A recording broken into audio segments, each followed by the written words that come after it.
ओम नमः शिवाय। नमस्कार हरि प्रेमियों, आपका हमारे YouTube चैनल में स्वागत है। हरि प्रेमियों, कैसे हैं आप? उम्मीद है आप सब अच्छे होंगे।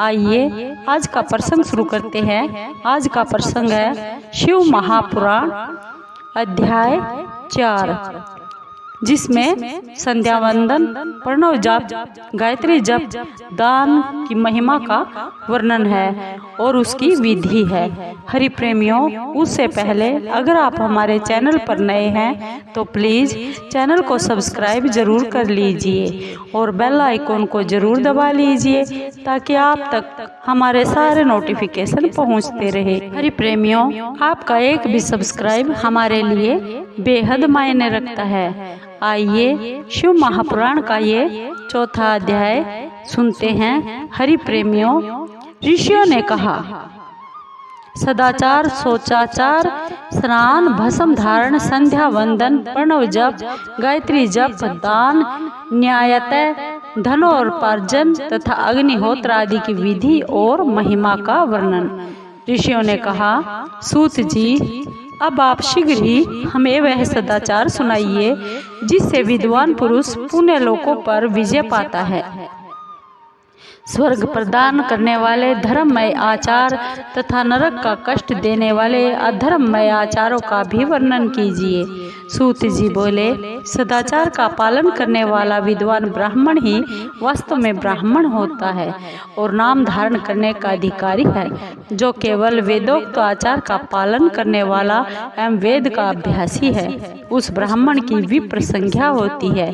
सदाचार, वेदाचार तथा विद्या, इनमें से एक एक गुण से ही युक्त होने पर उसे द्विज कहते हैं, जिसमें स्वल्प मात्रा में ही आचार का पालन देखा जाता है, जिसने वेदाध्ययन भी बहुत कम किया है तथा जो राजा का सेवक है उसे क्षत्रिय ब्राह्मण कहते हैं। जो ब्राह्मण कृषि तथा वाणिज्य कर्म करने वाला है और कुछ कुछ ब्राह्मणोचित आचार का भी पालन करता है, वह वैश्य ब्राह्मण है।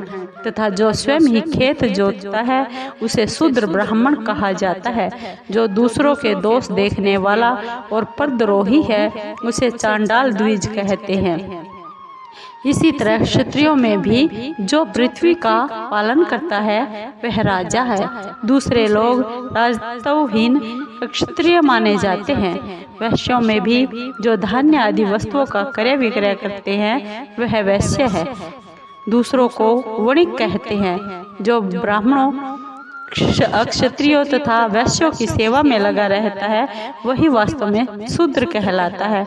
जो शूद्र हल जोतने का काम करता है उसे वृषण समझना चाहिए। सेवा, शिल्प और कर्षण से भिन्न वृत्ति का आश्रय लेने वाले शूद्र दस्यु कहलाते हैं। इन सभी वर्णों के मनुष्यों को चाहिए कि वे ब्रह्म मुहूर्त में उठकर पूर्वाभिमुख हो। सबसे पहले देवताओं का, फिर धर्म का, अर्थ का, उसकी प्राप्ति के लिए उठाए जाने वाले कलेशों का तथा आय और व्यय का भी चिंतन करे। रात के पिछले पहर को उष काल जानना चाहिए। उस अंतिम पहर का जो आधा या मध्य भाग है उसे संधि कहते हैं। उस संधि काल में उठकर द्विज को मलमूत्र आदि का त्याग करना चाहिए। घर से दूर जाकर बाहर से अपने शरीर को ढक के रखकर दिन में उत्तराभिमुख बैठकर मलमूत्र का त्याग करे। यदि उत्तराभिमुख बैठने में रुकावट हो तो दूसरी दिशा की ओर मुख करके बैठे। जल, अग्नि, ब्राह्मण आदि तथा देवताओं का सामना बचा कर बैठे। मल त्याग करके उठने पर फिर उस मल को ना देखे। तदंतर जलाशय से बाहर निकाले हुए जल से ही गुदा की शुद्धि करे अथवा देवताओं, पितरों तथा ऋषियों के तीर्थों में उतरे बिना ही प्राप्त हुए जल से शुद्धि करनी चाहिए। गुदा में 7, 5 या 3 बार मिट्टी लगाकर उसे धोकर शुद्ध करे। लिंग में ककोड़े के फल के बराबर मिट्टी लेकर लगाए और उसे धो दे, परंतु गुदा में लगाने के लिए 1 पसर मिट्टी की आवश्यकता होती है। लिंग और गुदा की शुद्धि के पश्चात उठकर अन्यत्र जाए और हाथ पैरों की शुद्धि करके 8 बार कुल्ला करे। जिस किसी वृक्ष के पत्ते से अथवा उसके पतले काष्ठ से जल के बाहर दातुन करना चाहिए, उस समय तर्जनी उंगली का प्रयोग न करे। यह दंत शुद्धि का विधान बताया गया है। तदंतर जल संबंधी देवताओं को नमस्कार करे के मंत्र पाठ करते हुए जलाशय में स्नान करे।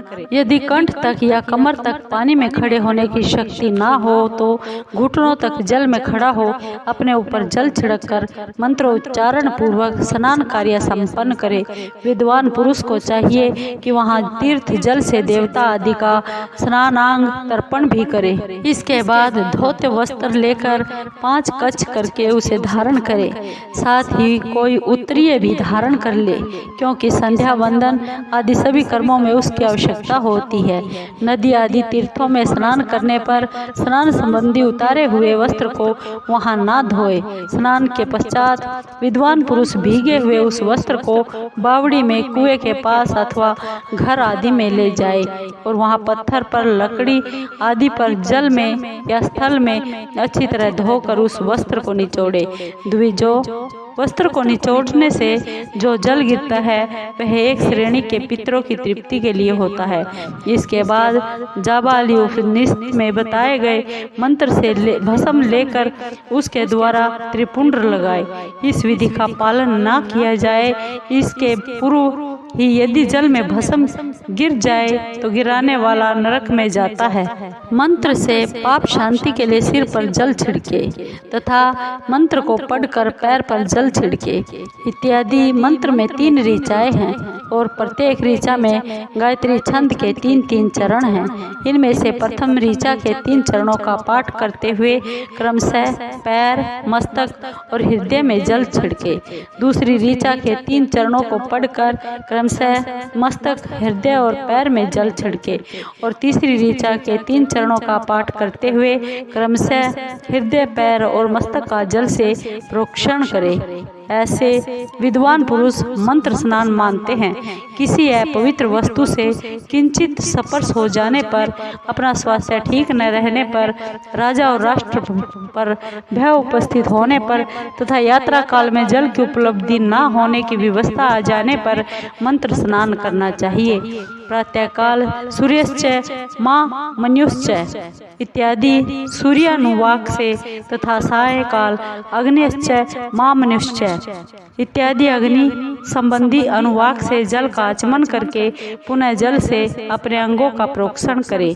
मध्याह्न काल में भी आपय पुनन्तु इस मंत्र से आचमन करके पूर्ववत प्रोक्षण या मार्जन करना चाहिए। प्रातःकाल की संध्या उपासना में गायत्री मंत्र का जाप करके 3 बार ऊपर की ओर सूर्य देव को अर्घ्य देने चाहिए। ब्राह्मणों, मध्याह्न काल में गायत्री मंत्र के उच्चारण पूर्वक सूर्य को एक ही अर्घ्य देना चाहिए। फिर सायंकाल आने पर पश्चिम की ओर मुख करके बैठ जाए और पृथ्वी पर ही सूर्य के लिए अर्घ्य दे, ऊपर की ओर नहीं। प्रातःकाल और मध्याह्न के समय अंजलियों में अर्घ्य जल लेकर अंगुलियों की ओर से सूर्य देव के लिए अर्घ्य दे। फिर अंगुलियों के छिद्र से ढलते हुए सूर्य को देखे तथा उनके लिए स्वतः प्रदक्षिणा करके शुद्ध आचमन करे।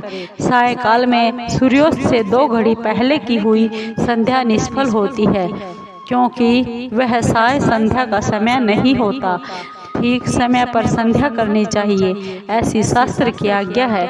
यदि संध्या उपासना किए बिना दिन बीत जाए तो प्रत्येक समय के लिए क्रमशः प्रायश्चित करना चाहिए। यदि एक दिन बीते तो प्रत्येक बीते हुए संध्या काल के लिए नित्य नियम के अतिरिक्त 100 गायत्री मंत्र का अधिक जाप कर। यदि नित्य कर्म के लुप्त हुए 10 दिन से अधिक दिन बीत जाए तो उसके प्रायश्चित रूप में 1 लाख गायत्री का जप करना चाहिए। यदि 1 मास तक नित्य कर्म छूट जाए तो पुनः अपना उपनयन संस्कार कराए। अर्थ सिद्धि के लिए ईश, गौरी, कार्तिकेय, विष्णु, ब्रह्मा, चंद्रमा और यम का तथा ऐसे ही अन्य देवताओं का भी शुद्ध जल से तर्पण करे। फिर तर्पण कर्म को ब्रह्म अर्पण करके शुद्ध आचमन करे। तीर्थ के दक्षिण प्रशस्त में मठ में मंत्र मंत्रालय में, देवालय में, घर में अथवा अन्य किसी नियत स्थान में आसन पर स्थिरता पूर्वक बैठकर विद्वान पुरुष अपनी बुद्धि को स्थिर करे और संपूर्ण देवताओं को नमस्कार करके पहले प्रणव का जप करने के बाद गायत्री मंत्र की आवृत्ति करे। प्रणव के ए, उ और मैं, इन तीनों अक्षरों से जीव और ब्रह्म की एकता का प्रतिपादन होता है। इस बात को जानकर प्रणव का जप करना चाहिए। जप काल में यह भावना करनी चाहिए कि हम तीनों लोकों की सृष्टि करने वाले ब्रह्मा, पालन करने वाले विष्णु तथा संहार करने वाले रुद्र की जो स्वयं प्रकाश चिन्मय है उपासना करते हैं। यह ब्रह्म स्वरूप ओंकार हमारे कर्मेंद्रियों और ज्ञानेंद्रियों की वृत्तियों को, मन की वृत्तियों को तथा बुद्धि वृत्तियों को सदा भोग और मोक्ष प्रदान करने वाले धर्म एवं ज्ञान की ओर प्रेरित करे। प्रणव के इस अर्थ का बुद्धि के द्वारा चिंतन करता हुआ जो इसका जप करता है वह निश्चय ही ब्रह्म को प्राप्त कर लेता है अथवा अर्थानुसार अनुसंधान के बिना भी प्रणव का नित्य जप करना चाहिए। इससे ब्राह्मण तव की पूर्ति होती है। ब्राह्मण तव की पूर्ति के लिए श्रेष्ठ ब्राह्मण को प्रतिदिन प्रातःकाल 1 सहस्त्र गायत्री मंत्र का जप करना चाहिए। मध्याह्न काल में 100 बार और सायंकाल में 28 बार जप की विधि है। अन्य वर्ण के लोगों को अर्थात क्षत्रिय और वैश्य को तीनों संध्याओं के समय यथासाध्य गायत्री जप करना चाहिए। शरीर के भीतर मूलाधार, स्वाधिष्ठान, मणिपुर, अनाहत, आज्ञा और सहस्त्रार ये 6 चक्कर हैं। इनमें मूलाधार से लेकर सहस्त्रार तक 6 स्थानों में क्रमशः विद्येश्वर, ब्रह्मा, विष्णु, ईश, जीवात्मा और परमेश्वर स्थित है। इन सब में ब्रह्म बुद्धि करके इनकी एकता का निश्चय करे और वह ब्रह्म मैं ही हूँ ऐसा भावना पूर्वक प्रत्येक श्वास के साथ सोहम का जप करे। उन्हीं विद्येश्वर आदि की ब्रह्मरंध्र आदि में तथा इस शरीर से बाहर भी भावना करे। प्रकृति के विकार भूत महत तत्व से लेकर पंचभूत पर्यंत तत्वों से बना हुआ जो शरीर है, ऐसे सहस्त्रों शरीरों का एक एक अजप्पा गायत्री के जप से एक एक के क्रम से अतिक्रमण करके जीव को धीरे धीरे परमात्मा से संयुक्त करे। यह जप का तत्व बताया गया है। 128 मंत्रों के जप से उतने ही शरीरों का अतिक्रमण होता है। इस प्रकार जो मंत्रों का जप है इसी को आदि क्रम से वास्तविक जप जानना चाहिए। सहस्त्र बार किया हुआ जप ब्रह्मलोक प्रदान करने वाला होता है ऐसा जानना चाहिए। 100 बार किया हुआ जप इंद्र पद की प्राप्ति कराने वाला माना गया है। ब्राह्मणेतर पुरुष आत्मरक्षा के लिए जो सबल मात्रा में जप करता है वह ब्राह्मण के कुल में जन्म लेता है। प्रतिदिन सूर्योपस्थान करके उपयुक्त रूप से जप का अनुष्ठान करना चाहिए। 12 लाख गायत्री का जप करने वाला पुरुष पूर्ण रूप से ब्राह्मण कहा गया है।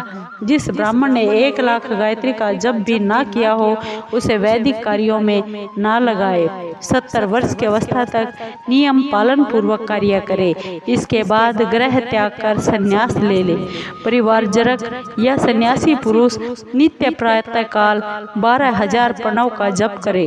यदि एक दिन इस नियम का उल्लंघन हो जाए तो दूसरे दिन उसके बदले में उतना मंत्र और अधिक जपना चाहिए और सदा इस प्रकार जप को चलाने का प्रयत्न करना चाहिए। यदि क्रमशः 1 मास आदि का उल्लंघन हो गया हो तो 1.5 लाख जप करके उसका प्रायश्चित करना चाहिए। इससे अधिक समय तक नियम का उल्लंघन हो जाए तो पुनः नए सिरे से गुरु से नियम ग्रहण करे। ऐसा करने से दोषों की शांति होती है, अन्यथा वह रौरव नरक में जाता है। जो सकाम भावना से युक्त ग्रस्त ब्राह्मण है उसी को धर्म तथा अर्थ के लिए यत्न करना चाहिए। मुमुक्षु ब्राह्मण को तो सदा ज्ञान का ही अभ्यास करना चाहिए। धर्म से अर्थ की प्राप्ति होती है, अर्थ से भोग सुलभ होता है, फिर भोग से वैराग्य की संभावना होती है। धर्म पूर्वक उपार्जित धन से जो भोग प्राप्त होता है उसे एक दिन अवश्य वैराग्य का उदय होता है। धर्म के विपरीत अधर्म से उपार्जित हुए धन के द्वारा जो भोग प्राप्त होता है उसे भोगों के प्रति आसक्ति उत्पन्न होती है। मनुष्य धर्म से धन पाता है, तपस्या से उसे दिव्य रूप की प्राप्ति होती है। कामनाओं का त्याग करने वाले पुरुष की अंतःकरण की शुद्धि होती है, उस शुद्धि से ज्ञान का उदय होता है। इसमें संशय नहीं है। सत्ययुग में इसमें संशय नहीं है। सत्ययुग आदि में तप को ही प्रशस्त कहा गया है, किंतु कलयुग में द्रव्य साध्य धर्म दान अच्छा माना गया है। सत्ययुग में ध्यान से, त्रेता में तपस्या से और द्वापर में यज्ञ करने से ज्ञान की सिद्धि होती है, परंतु कलिकाल में प्रतिमा भगवत विग्रह की पूजा से ज्ञान लाभ होता है। अधर्म हिंसा दुख रूप है और धर्म सुख रूप है। अधर्म से मनुष्य दुख पाता है और धर्म से वह सुख एवं अभ्युदय का भागी होता है। दुराचार से दुख प्राप्त होता है और सदाचार से सुख। अतः भोग और मोक्ष की सिद्धि के लिए धर्म का उपार्जन करना चाहिए।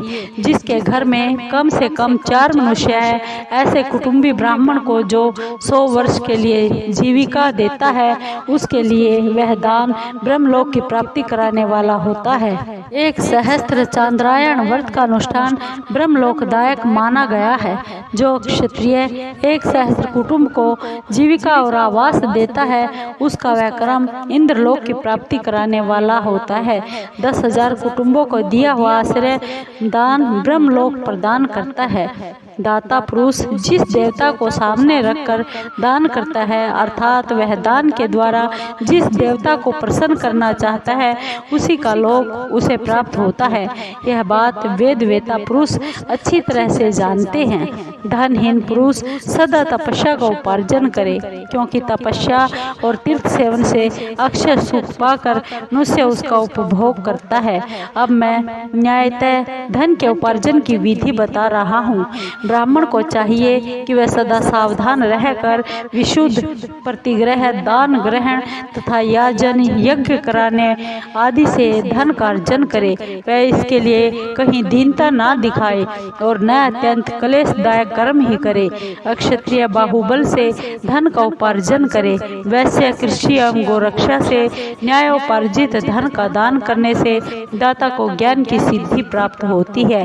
ज्ञान सिद्धि द्वारा सब पुरुषों को गुरु कृपा मोक्ष सिद्धि सुलभ होती है।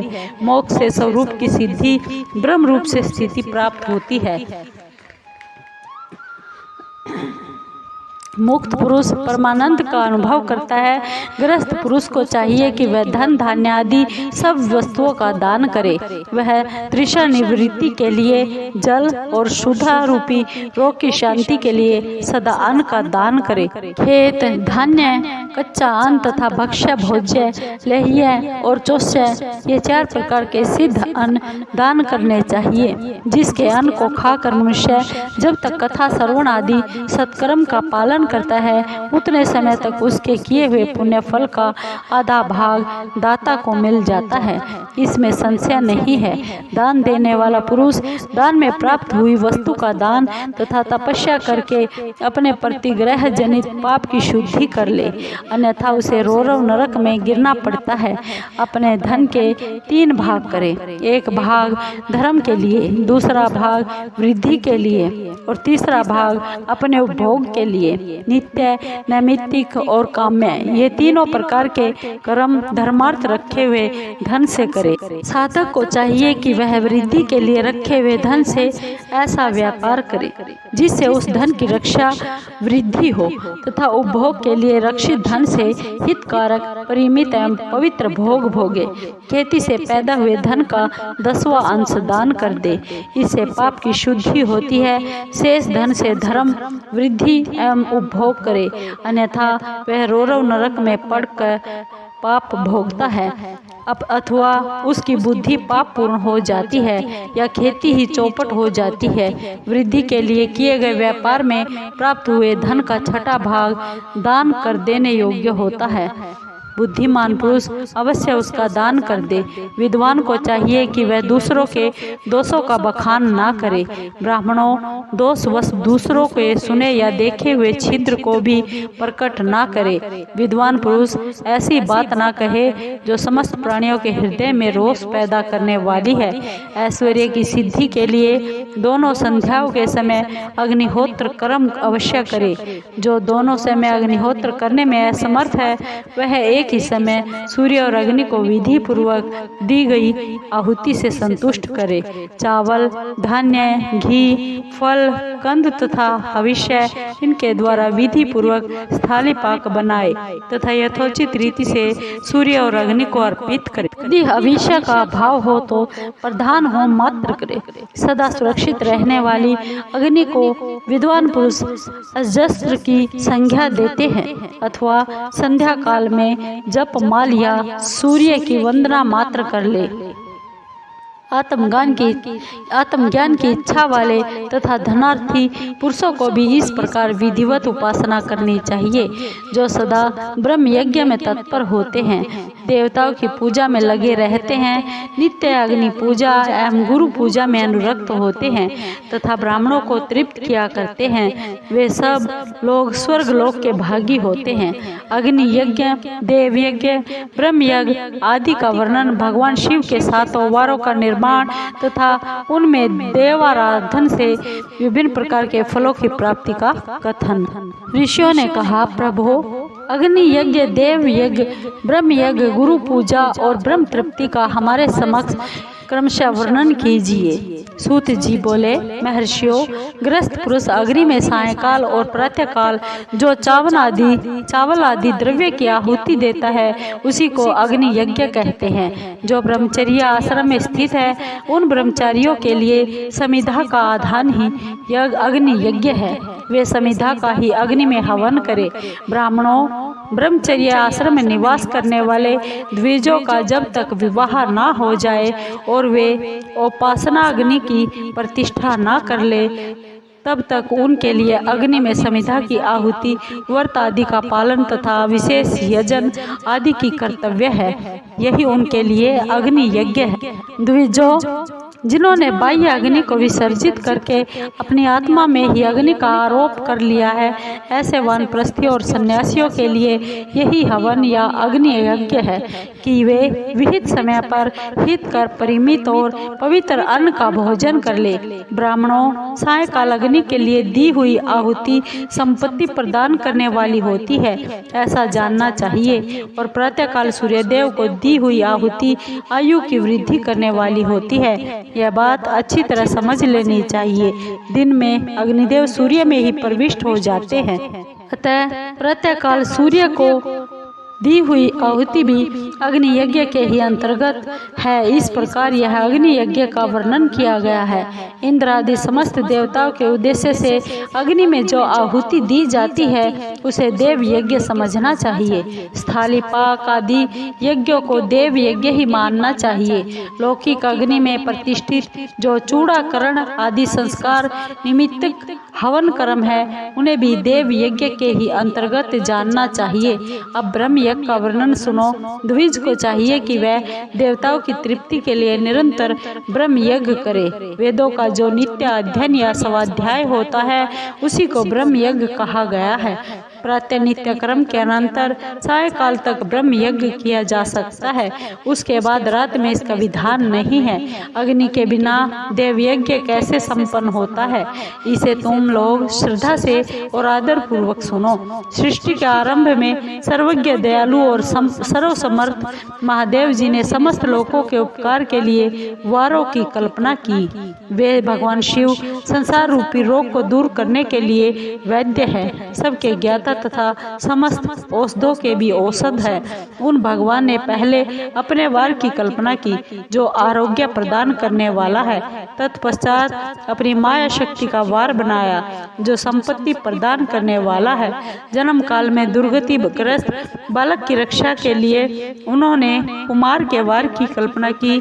तत्पश्चात सर्वसमर्थ महादेव जी ने आलस्य और पाप की निवृत्ति तथा समस्त लोगों का हित करने की इच्छा से लोक रक्षक भगवान विष्णु का वार बनाया। इसके बाद सबके स्वामी भगवान शिव ने पुष्टि और रक्षा के लिए आयुकर्ता, त्रिलोक श्रेष्ठा, परमेष्ठी ब्रह्मा का आयुष कारक वार बनाया, जिससे संपूर्ण जगत के आयुष्य की सिद्धि हो सके।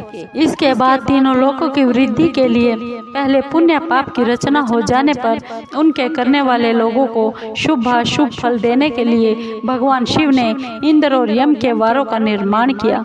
ये दोनों वार क्रमशः भोग देने वाले तथा लोगों को मृत्यु भय को दूर करने वाले हैं। इसके बाद सूर्य आदि 7 ग्रहों को, जो अपने ही स्वरूप भूत तथा प्राणियों के लिए सुख दुख के सूचक हैं, भगवान शिव ने उपर्युक्त 7 वारों का स्वामी निश्चित किया। वे सब के सब ग्रह नक्षत्रों के ज्योतिर्मय मंडल में प्रतिष्ठित हैं। शिव के वार या दिन के स्वामी सूर्य हैं, शक्ति संबंधी वार के स्वामी सोम हैं, कुमार संबंधी दिन के अधिपति मंगल हैं, विष्णु वार के स्वामी बुध हैं, ब्रह्मा जी वार के अधिपति बृहस्पति हैं, इंद्र वार के स्वामी शुक्र और यम वार के स्वामी शनैश्चर हैं। अपने अपने वार में की हुई उन देवताओं की पूजा उनके अपने अपने फल को देने वाली होती है। सूर्य आरोग्य के, चंद्रमा संपत्ति के दाता हैं, मंगल व्याधियों का निवारण करते हैं, बुध पुष्टि देते हैं, बृहस्पति आयु की वृद्धि करते हैं, शुक्र भोग देते हैं और शनैश्चर मृत्यु का निवारण करते हैं। ये 7 वार के क्रम से फल बताए गए हैं, जो उन देवताओं की प्रीति से प्राप्त होते हैं। अन्य देवताओं की भी पूजा का फल देने वाले भगवान शिव ही हैं। देवताओं की प्रसन्नता के लिए पूजा की 5 प्रकार की पद्धति बनाई गई है। उन देवताओं के मंत्रों का जप यह पहला प्रकार है। उनके लिए होम करना, दूसरा दान करना, तीसरा तथा तप करना, चौथा प्रकार है किसी वेदी पर, प्रतिमा में, अग्नि में अथवा ब्राह्मण के शरीर में आराध्य देवता की भावना करके 16 उपचारों से उनकी पूजा या आराधना करना 5वां प्रकार है। इनमें पूजा के उत्तरोत्तर आधार श्रेष्ठ है। पूर्व के अभाव में उत्तरोत्तर आधार का अवलंबन करना चाहिए। दोनों नेत्रों तथा मस्तक के रोग में कुष्ठ रोग की शांति के लिए भगवान सूर्य की पूजा करके ब्राह्मणों को भोजन कराए। तदंतर 1 दिन, 1 मास, 1 वर्ष अथवा 3 दिन तक लगातार ऐसा साधन करना चाहिए। इससे यदि प्रबल प्रारब्ध का निर्माण हो जाए तो रोग एवं जरा आदि रोगों का नाश हो जाता है। इष्ट देव के नाम मंत्रों का जप आदि साधन वार आदि के अनुसार फल देते हैं। रविवार को सूर्य देव के लिए, अन्य देवताओं के लिए तथा ब्राह्मणों के लिए विशिष्ट वस्तु अर्पित करनी चाहिए। यह साधन विशिष्ट फल देने वाला होता है। इसके द्वारा विशेष रूप से पापों की शांति होती है। सोमवार को विद्वान पुरुष संपत्ति की प्राप्ति के लिए लक्ष्मी आदि की पूजा करे तथा सपत्नीक ब्राह्मणों को घृत पक्व अन्न का भोजन कराए। मंगलवार को रोगों की शांति के लिए काली आदि का पूजा करे। उड़द, मूंग और अरहर की दाल आदि से युक्त अन्न भोजन ब्राह्मणों को कराए। बुधवार को विद्वान पुरुष दधि युक्त अन्न से भगवान विष्णु का पूजन करे। ऐसा करने से सदापुत्र, मित्र और कलत्र आदि की पुष्टि होती है। जो दीर्घायु होने की इच्छा रखता हो वह गुरुवार को देवताओं की पुष्टि के लिए वस्त्र, यज्ञोपवीत तथा घृत मिश्रित खीर से यजन पूजन करे। भोगों की प्राप्ति के लिए शुक्रवार को एकाग्रचित होकर देवताओं की पूजन करे और ब्राह्मणों की तृप्ति के लिए षड्रस युक्त अन्न दे। इसी प्रकार स्त्रियों की प्रसन्नता के लिए सुंदर वस्त्र आदि का विधान करे। शनैश्चर अपमृत्यु का निवारण करने वाला है। उस दिन बुद्धिमान पुरुष रुद्र आदि की पूजा करे। तिलक के होम से, दान से देवताओं को संतुष्ट करके ब्राह्मणों को तिल मिश्रित अन्न भोजन कराए। जो इस तरह देवताओं की पूजा करेगा वह आरोग्य आदि का फल भागी होगा। देवताओं के नित्य पूजन, विशेष पूजन, स्नान, दान, जप, होम तथा ब्राह्मण तर्पण आदि में एवं रवि आदि वारों में विशेष तिथि और नक्षत्रों का योग प्राप्त होने पर विभिन्न देवताओं के पूजन में सर्वज्ञ जगदीश्वर भगवान शिव ही उन देवताओं के रूप में पूजित हो सब लोगों को आरोग्य आदि फल प्रदान करते हैं। देश, काल, पात्र, द्रव्य, श्रद्धा एवं लोक के अनुसार उनके तारतम्य क्रम का ध्यान रखते हुए महादेव जी आराधना करने वाले लोगों को आरोग्य आदि फल देते हैं। शुभ मांगलिक कर्म के आरंभ में और अशुभ अंत्येष्टि आदि कर्म के अंत में तथा जन्म नक्षत्रों के आने पर ग्रस्त पुरुष अपने घर में आरोग्य आदि की समृद्धि के लिए सूर्य आदि ग्रहों का पूजन करे। इससे सिद्ध है कि देवताओं का यजन संपूर्ण अभीष्ट वस्तुओं को देने वाला है। ब्राह्मणों का देव यजन कर्म वैदिक मंत्र के साथ होना चाहिए। यहाँ ब्राह्मण शब्द क्षत्रिय वैश्य का भी उपलक्षण है। शूद्र आदि दूसरों का देव यज्ञ तांत्रिक विधि से होना चाहिए। शुभ फल की इच्छा रखने वाले मनुष्यों को सातों ही दिन अपनी शक्ति के अनुसार सदा देव पूजन करना चाहिए। निर्धन मनुष्य तपस्या व्रत आदि के कष्ट सहन द्वारा धनी धन के द्वारा देवताओं की आराधना करे। वह बार बार श्रद्धा पूर्वक इस तरह के धर्म का अनुष्ठान करता है और बारंबार पुण्य लोकों में नाना प्रकार के फल भोग कर पुनः इस पृथ्वी पर जन्म ग्रहण करता है। धनवान पुरुष सदा भोग सिद्धि के लिए मार्ग में वृक्ष आदि लगाकर लोगों के लिए छाया की व्यवस्था करे। जलाशय, कुआं, बावली और पोखरे बनवाए। वेद शास्त्रों की प्रतिष्ठा के लिए पाठशाला का निर्माण करे तथा अन्य प्रकार से भी धर्म का संग्रह करता रहे। धनी को यह सब कार्य सदा ही करते रहना चाहिए। समय अनुसार पुण्य कर्मों के परिपाक से अंतःकरण शुद्ध होने पर ज्ञान की सिद्धि हो जाती है। द्विजो जो इस अध्याय को सुनता, पढ़ता तथा सुनने की व्यवस्था करता है उसे देव यज्ञ का फल प्राप्त होता है। प्रेमियों, आपको ये शिव महापुराण का पाठ कैसा लगा? अगर आपको ये अच्छा लगा हो तो प्लीज चैनल को लाइक कीजिए, शेयर कीजिए ताकि और सभी भक्तों को भी इसका लाभ मिल सके। कमेंट कीजिए और सब्सक्राइब जरूर कीजिए। हरि प्रेमियों, आपके कमेंट का हमें बेसब्री से इंतजार रहेगा और पूर्ण शिव महापुराण को जरूर सुनिएगा ताकि आपको पूर्ण लाभ मिल सके। हरि प्रेमियों, ओम नमः शिवाय।